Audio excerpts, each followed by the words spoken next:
So before you start this section, you guys should read Chapter 10, Lesson 1. I also put on Schoology YouTube videos of me reading it to you, so you can also just listen to that and follow along in your textbook. We're going to use a photograph to help you propose some possible answers to the essential question.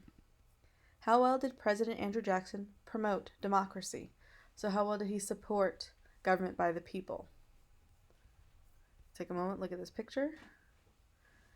Hopefully you can tell what people are doing in this picture, but take a moment, see if you can figure it out. Why was the election of 1828 considered one of the dirtiest in the U.S. history? So go ahead and look over that text and think about that question. Why would it be considered the dirtiest in U.S. history? What groups of people voted for Adams? Who voted for Jackson? In what ways do you think President Jackson might have promoted democracy during his presidency?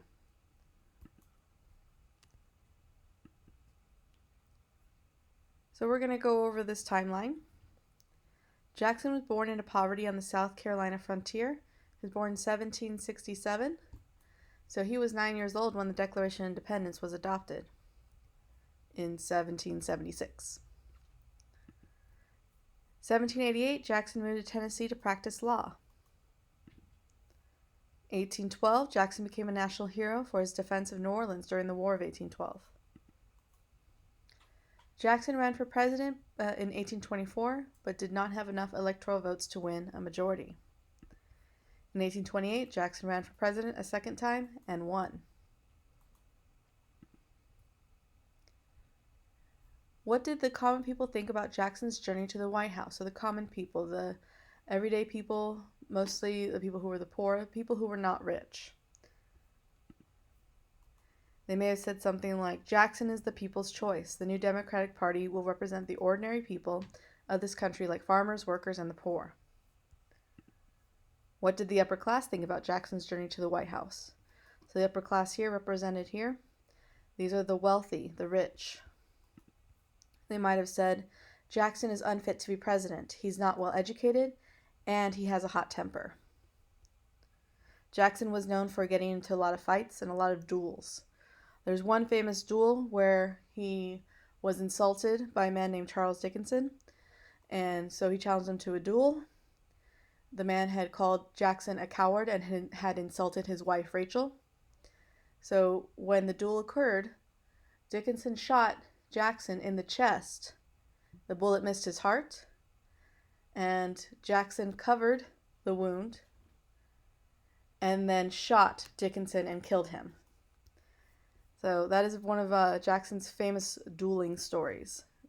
So again, he was known for getting into a lot of fights and disagreements.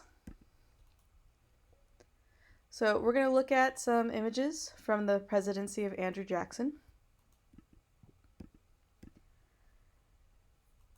The inauguration of Andrew Jackson. This image shows Jackson's inauguration.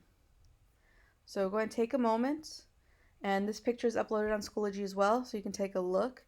And I want you to look for details. What do you notice about this picture? Go ahead and pause the video for a moment so you can take a closer look at the details in here.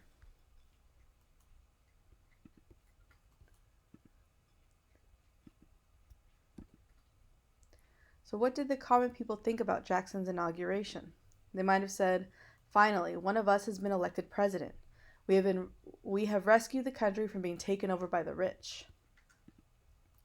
What did the upper class think about Jackson's inauguration?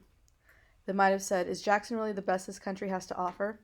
He represents the uneducated commoners. Look how they behaved after his inauguration.